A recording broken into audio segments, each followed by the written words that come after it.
Welcome back mga alapatid, dito sa Mr. Lilop TV. At kung di ka pa subscribe, subscribe mo na at pakihita notification bell para lagi kayo updated sa mga bagong videos. So for today's video mga alapatid is i-update ko kayo dito sa ating mga ibon sa taas. So gusto nyo kasama, tara.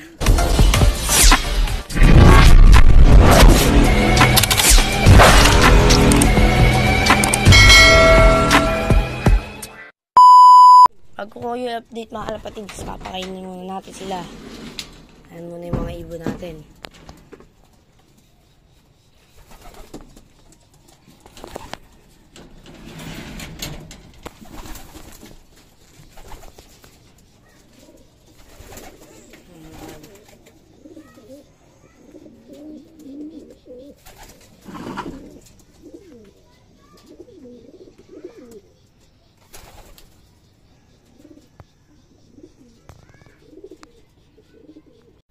Lagyan na natin ng pagkain.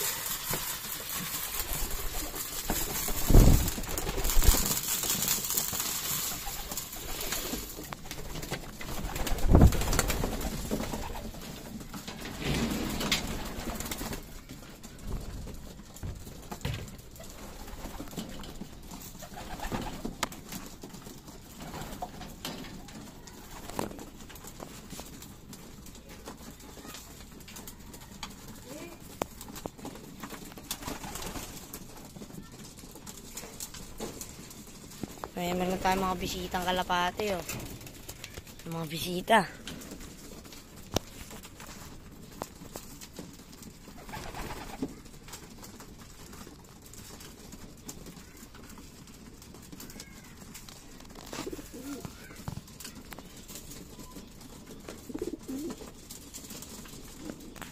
Sila kumakain, oh.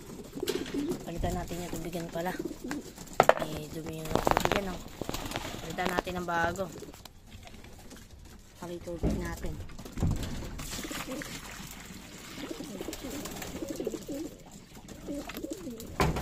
Hindi lang ako makakita.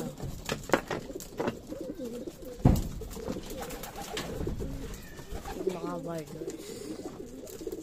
So, no isang araw, pinakawalan natin yung iba, mga alapatids. Lagi sa Maynila, mga alapatids, yung iba. At umuwi naman sila, mga alapatids.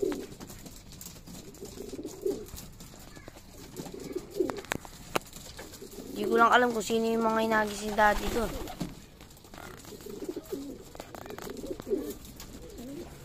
Kasi nung lumuwas siya, inagis niya. Umaga ko na lang pala nalaman, mga alapatids. Kasi nung lumuwas siya, papunta ng work niya, mga alapatids. Nagagis siya. Pero sinabi niya na sa mga alapatids siya maghagis siya. Pero hindi ko lang alam kung sino-sino yung mga inagis. Pero sigurado itong mga feather, sila blue bar, sila, ayun, isa pang blue bar natin, si Bilay. Tapos, yan, yung mga ibang, yung mga brown yan, mga barders.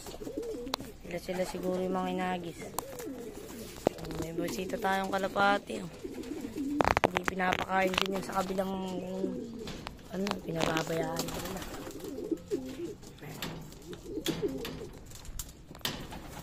Libo natin dyan.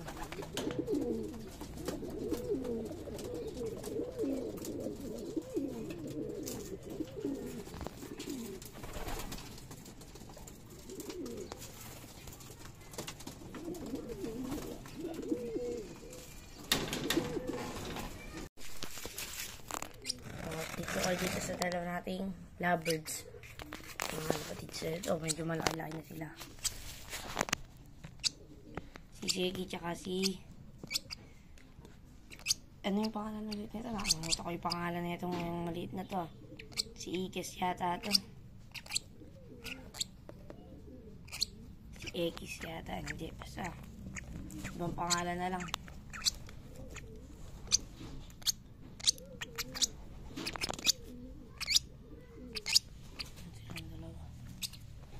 Malaki ito, mas malapit na tumubo yung balahibo na itong isang mga kalapatid.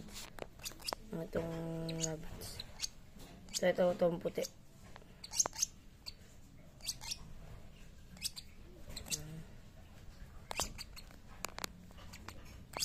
Pinakain ko na din sila mga kalapatids.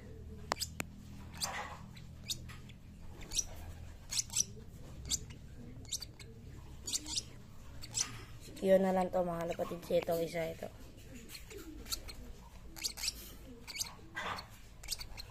So, hindi na pala si Eki, pangalan nito si Shin. Shin. Ito si Shin to mga kalapatids. Itong puti. Ito naman black eye si Kyo. Kyo.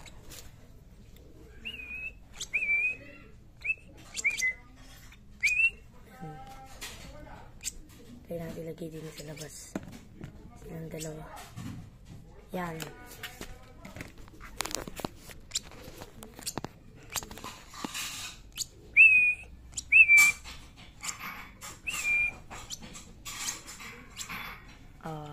silang dalawa yun.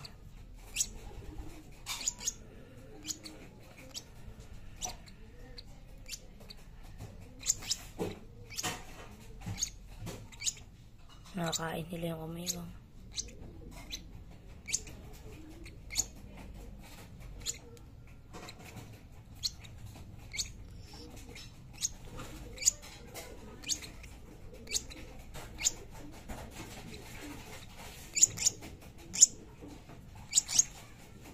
Yung dalawang ibon natin.